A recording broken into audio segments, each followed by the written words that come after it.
Stargate DAO governs the Stargate Finance Protocol, which was the first, is the largest application built on top of Layer 0. Is the largest bridge in DeFi at the moment. Deployed Stargate V2 3 or 4 months ago. Is now on 25 or 26 different chains. Focus mainly on bridging ETH, USDC, USDT across all these different chains. Also support a lot of OFTs. For those who know what OFTs are on our front end. I gave this title to the hosts. Also, thank you, Everclear, for having us. I gave this title to the hosts last week and was going to do this whole talk about Stargate and Hydra, which is our kind of bridging as a service protocol that we launched with Stargate V2. And it was going to be this whole like analogy between Greek mythology and how Hercules was this really cool hero who battled against Hydra after completing his 12 labors. And it was this like undefeatable beast. And it was going to be this analogy of like Hydra and the undefeatable beast and cross-chain liquidity fragmentation. And then he eventually defeated Hydra. And I think that's kind of where we're going. And I read this analogy online of battles often interpreted symbolically, Hydra representing challenges that seem to multiply the more one attempts to overcome them, more chains, more liquidity, more tokens, etc. Difficulty of eradicating deep-rooted problems that keep returning in different forms, wrapped assets, different bridge hacks. That was kind of where I was going, and then two things happened. I got bored of writing that, and also I got into some discussions on Twitter that I thought were a lot more interesting, so I'm just gonna kind of represent those and talk about those instead. And it's gonna be a little bit more dynamic. I wrote it on the way here, so hopefully interesting enough. The final conclusion of that was gonna be that Stargate's Hydra and its component parts are the endgame for interop between all layers and all VMs, layer 1s, layer 2s, layer 3s, maybe eventual layer 4s, EVM, Solana, Aptos. So that was the old talk, and now we are gonna do things that suck in interop, or that did say things that I find frustrating in interop. And actually, I think we're gonna end up with how can we work together to complete interop, hopefully. So it's gonna be a little bit more open, dynamic, and hopefully ask some questions and some gotchas. Disclaimers, I call out some people that are also friends. I have screenshots of their tweets. I don't think they're dumb. I don't think their takes are dumb. I just disagree with them. So I think everyone that we work with is super smart. That's why I'm in this industry. I studied biology at a good university and was lucky to spend time around a lot of really smart people. But the reason I stay in this industry is because I think we're all really smart working to solve a really hard problem. So disclaimer. Second disclaimer is some things in this are intentionally facetious and like hyperbolic and maybe not fine-picked some of the data that I'm showing. But again, that's to kind of prove a point, open discussion. It's all part of the plan. Again, not because I think Stargate will win everything. I also don't know what or who a solver is, but maybe I'm not alone. I don't know, we can chat about it. First thing, so nobody likes the word wrapped assets. People hate wrapped assets a lot. I think that makes a lot of sense. There have been a lot of issues with wrapped assets. That is kind of the problem with all of the bridge hacks that we've seen. Wormhole's bridge hack from Solana was wrapped ETH, I believe. Same thing with Ronin. Same thing with a lot of the multi-chain tokens that got rugged in the Phantom ecosystem. I think the word wrapped assets has kind of evolved a little bit. That's like the wrapped assets of old. I think people like to use the word native. Everyone should use native tokens. Everyone should use canonical tokens. I think they mean kind of a lot of different things in a lot of different contexts.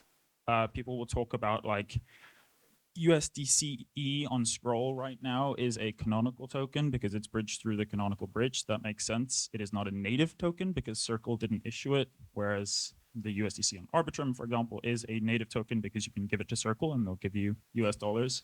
So I think people conflate lots of different types of tokens as wrapped assets, whereas they don't really exist in many different forms anymore.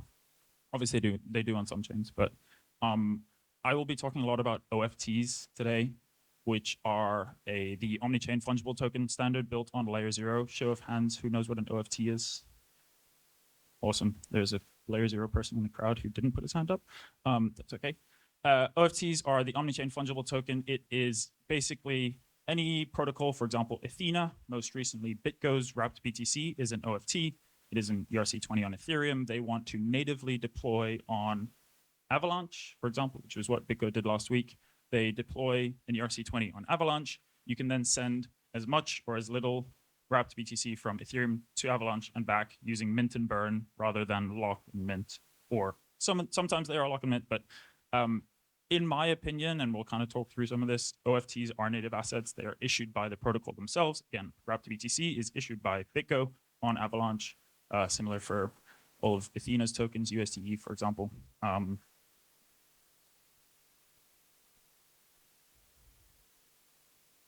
Multi-chain asset issuance.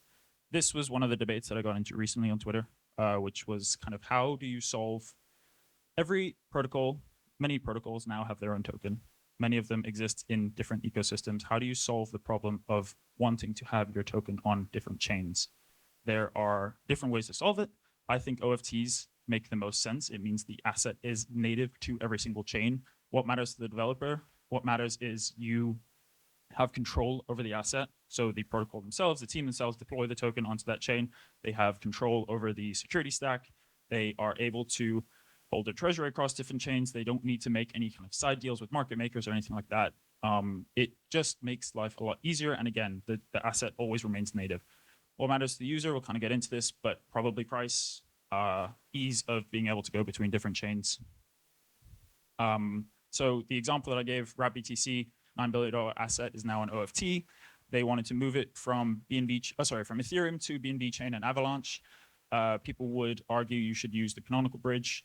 There is no Ethereum to BNB chain canonical bridge. Well, in fact, they recently launched one. It's built on top of Stargate, but there is no kind of canonical bridge built by the team.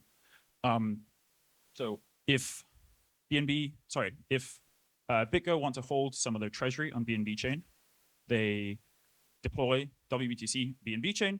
They call one function. It locks some WBTC into an adapter OFT contract. They receive as much as they need.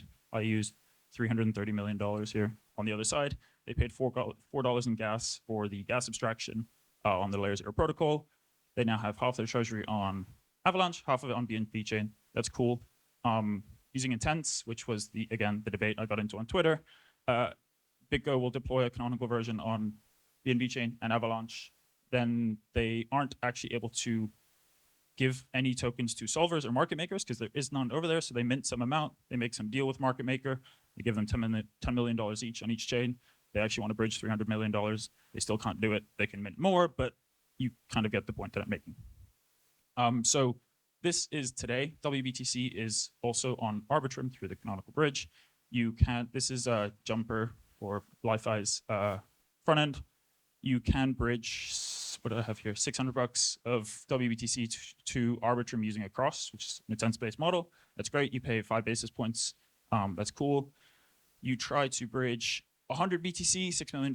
If you are the BitGo team or you are deploying liquidity, you are farming Aave, something like that, you have to use the canonical bridge. You cannot use intents. It doesn't make sense. Market makers, the solvers, the fillers don't hold enough inventory.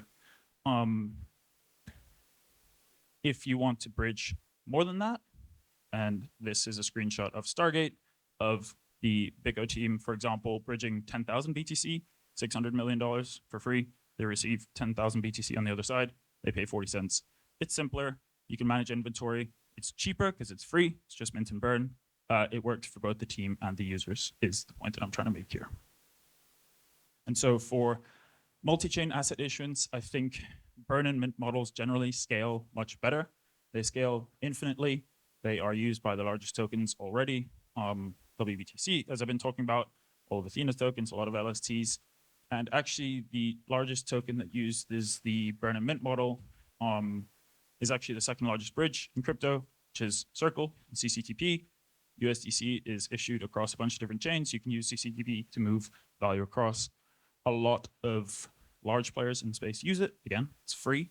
It is run by Circle, burn and mint. You can do it across any of the chains that they're deployed on. Again, the point that I'm making here is it scales infinitely. You don't have to have a solver. I don't know how many were around for the panel just before this, but you don't have to have a solver on all the different chains. You don't have to have an AMM across all the different chains. You don't need to pay a market maker to hold your inventory. Market maker doesn't need to think about hedging risk, anything like that. You just burn and you mint. It is mutable, it works. I think this actually scales infinitely. If you have 1,000 different chains, which is kind of the direction that we're going in, we have at least 100, maybe 200 now. You can deploy OFTs across all these different chains. It just scales. EFI Llama, and Stargate on top of Stargate. Yeah, so OFTs, no cost of capital.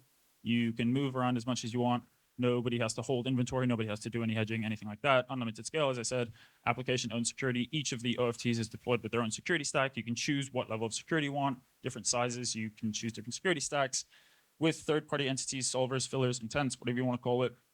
There's an opportunity cost. That market maker could be doing something else that may be more profitable. You have to make a deal with them. There's time spent in that. There may be money involved in that. There's also bridge costs. Like we showed, you move $600 across using across right now, you pay 5 basis points versus free, limited scale. And it doesn't actually solve the inventory management problem that I showed with BitGo trying to move their treasury across different chains. So burn and mint model scale infinitely, and I think we should use them more for all assets. USDT is an asset that does not use burn and mint. It gets quite complicated. I'm sure everybody has seen things like this. Whale alert, there's been $1 billion of USDT minted on Ethereum. What does that actually mean? Why are they minting money? Don't worry, Paula responded. $1 billion of inventory replenished on Ethereum, right? This is an authorized but not issued transaction. Sure, I don't know what that means. This amount will be used as inventory for the next period of issuance requests and chain swaps. Again, it becomes very, very difficult to manage your inventory if you have to use third parties or your own kind of treasury or multi-sig in order to move money around. How am I doing on time? Good. Okay, 5 minutes left. This is me minting $1 billion of USDE on Mantle, which is Athena's token. I receive $1 billion. So again, if you want to move to another chain, you deploy your OFT there and you can do it very simply. Pay 11 cents in gas. This is Arjun from Li-Fi, who said that the intense versus OFT model for kind of multi-chain asset issuance was very interesting to follow. I don't think it's interesting. It's the point that I've been trying to make. And I DM'd him before I responded to this on Twitter and also before including this. We're friends. And then he said that I missed his point. His point was actually that a solver will purchase a token for the user. For the user, that this can be a much better experience. And so, what is a solver? The definition that I've heard the most is a user will say, I have X here and I want Y there. I am on Optimism. I received an Optimism airdrop, OP airdrop, received 1,000 tokens, and I want to move them over to ETH because I'm an Arbiter maxi and I'm also an ETH maxi. Show of hands, how many would argue that this is an intent that a solver could fill? Okay, not that many, but a couple. I'll take it. One question I have is, how does a user say this? User says that I have this and I want this.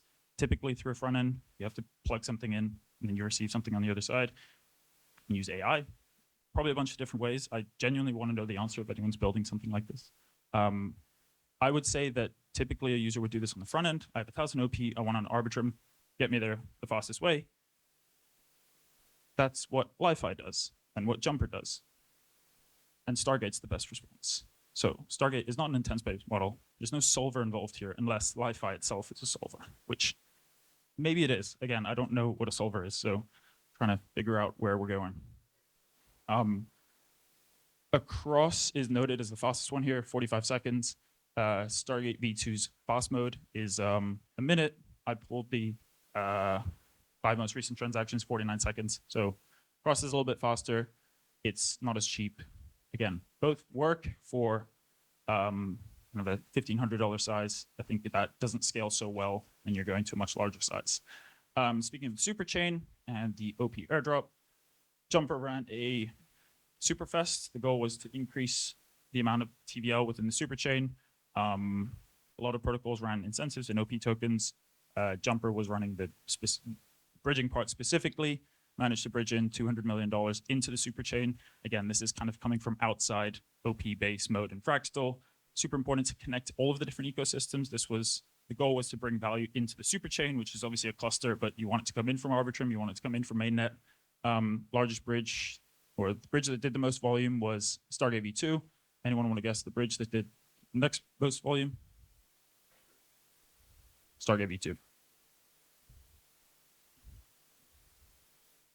And the point that I'm making here is that lots of ecosystems are kind of creating their little siloed bubbles of L2s or L3s or whatever you want to call it. But ultimately, there are also other ecosystems.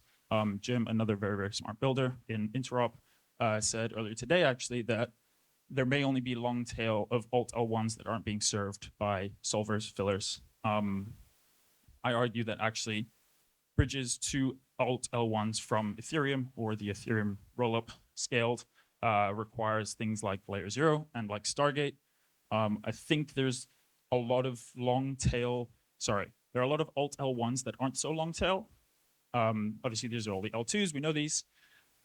BNB Chain, Avalanche, Phantom, Rodin, Aptos, Sui, I forgot Solana, I forgot Tron, they exist. Upcoming long tail L1s, Parachain, Monad, Initia, Movement, lots of L1s that will require canonical bridges that require interop.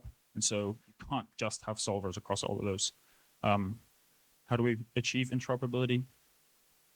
I think I'm running out of time, but Hydra, Stargate V2 and Hydra. And then I was going to tie it all back in. This is a diagram of Hydra. How it works is where on chains where there are native assets, as I explained at the start, USDC, Circles issued USDC on Arbitrum and Optimism. Stargate has pools of liquidity. On chains, Chain Y is launching tomorrow. They don't have USDC. Circle won't go there for probably 6 months. Stargate issues that asset as an OFT. You can bridge an unlimited amount of size from any of the chains that Stargate is connected to. Much better for the user. You can now bridge on the quote unquote canonical bridge from 25, 26 different chains. You can bridge to any other future chain that Stargate deploys to, come back to any of the chains that we're already deployed on. I think it's a method that scales infinitely and is much better UX. This USDC is using OFT technology, but it's actually built on Circle's Bridge USDC standard. The goal is we deploy this, Circle wants to take over, they take it over. Now it is native Circle, no bad UX for users, no incentives needed to move across different chains. I don't know what that is, but point being that Stargate's Hydra is going to help us scale and reduce liquidity fragmentation and reduce the terrible UX of having a Bridge USDC version that then gets deprecated and you need to move over. And I think we should think about OFTs more seriously when looking at scaling. And I think that's the end. Any any questions, thoughts? If anyone's building solvers and I didn't talk about how they work, then please come let me know. I'm very intrigued. Final conclusion is still that Stargate's Hydra and its component parts are the endgame for interop. Thank you.